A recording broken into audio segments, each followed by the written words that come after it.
لیکن گنجائش کے بہانے ناجائز میں نہ مبتلا ہو آدمی. گنجائش کے بہانے ناجائز میں مبتلا ہو جاتے ہیں آج کل ہم لوگ. خبروں کے بہانے خدا سے بے خبر ہو رہے ہیں. تازہ ترین کے چکر میں باسی ترین ہو رہے ہیں. لیٹسٹ نیوز دیکھ رہے ہیں, اس میں کلپس دیکھ رہے ہیں, اس میں عورتوں کو دیکھ رہے ہیں. خبر وبر سے کیا مطلب, تھوڑی دیر میں بھول جاتے ہیں. سوچا تھا کہ اس لیے خبریں دیکھیں گے کہ تاکہ دعا کریں امت کے لیے, اب امت کی ننگی فلمیں دیکھ رہے ہیں. کہاں گئی بھائی وہ دعائیں؟ حضرت عمر رضی اللہ عنہ ایک گناہ سے بچنے کے لیے 70 مباحات کو چھوڑتے تھے.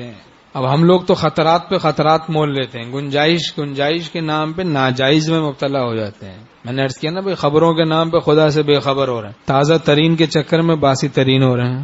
ضروری خبریں تو خود ہی پتہ چل جاتی ہیں. تو کر بے خبر ساری خبروں سے مجھ کو, الہی رہوں بس خبردار تیرا. خبریں ضروری معلوم ہوں, دعا کریں. اگر معلوم کی بھائی, پوچھا بھائی کوئی بتائیں کیا خبریں ہیں, امت کے کیا حالات ہیں, وہ اس لیے اہل اللہ معلوم کرتے ہیں. حضرت ہردوئی رحمۃ اللہ اس لیے پوچھتے تھے ہمارے تعالی رحمۃ اللہ سے, ہم نے سنا ہمارے شیخ رحمۃ اللہ بھی اسی طرح, تاکہ دعا کریں. پھر گھنٹوں دعا کرتے تھے امت کے لیے.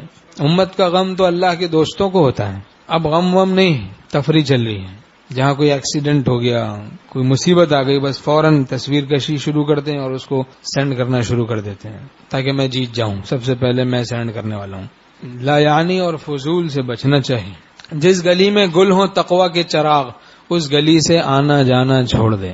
ایک چیز ہم نے دیکھی, مشاہدہ ہے, چونکہ یہ ٹوٹا پھوٹا کام کرتے ہیں لوگ, اصلاح کی باتیں پوچھتے ہیں, کہ بہت سے لوگوں کی یکسوئی غارت رہتی ہے جیب میں اس اسمارٹ فون کے رکھنے کی وجہ سے, کہ دل بجائے اللہ کے ساتھ متعلق رہتا, وہ اس کے ساتھ متعلق رہتا ہے. ہر وقت نکال رہے ہیں, دیکھ رہے ہیں, کھول رہے ہیں, کوئی میسج, کوئی میل, کوئی خبر, کوئی تازہ ترین, کوئی کتنا رن بنے, کتنا اسکور ہوا, کون جیتا, کون ہارا, کشتی میں کون جیتا. حمیدہ پہلوان کا کیا ہوا؟ بڑے بڑے پہلوان چت ہو جاتے تھے جب حمیدہ پہلوان داؤ لگاتی تھی. ہمارے شیخ رحمۃ اللہ نے فرمایا, اللہ تعالیٰ نفس پرستی سے بچائے, خدا پرست بنائے, نفسانیت سے بچائے. نہ ہم آئے نہ تم آئے کہیں سے, پسینہ پوچھیے اپنی جبیں سے. اللہ کے ساتھ تعلق کو بڑھانا چاہیے, غیر اللہ کے ساتھ تعلق کو قطع کرنا چاہیے. حکیم الامت مولانا تھانوی رحمۃ اللہ فرماتے ہیں, ہمارا تو ایک ہی مضمون ہوتا ہے, عنوانات مختلف ہوتے ہیں. اللہ کے ساتھ تعلق کو جوڑو, غیر اللہ سے تعلق کو توڑو.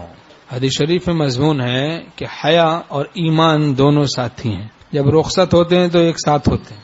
حیا اور ایمان دونوں ساتھی ہیں, جب رخصت ہوتے ہیں تو ایک ساتھ ہوتے ہیں. اب اس بدنگاہی سے آدمی بے حیا بن جاتا ہے. بے حیا, حیا رخصت ہو جاتی ہے, دل با حیا نہیں رہتا, بے حیائی میں مبتلا ہو جاتا ہے آدمی, گندگی میں مبتلا ہو جاتا ہے. گندے دل میں وہ پاک مولا نہیں آتا.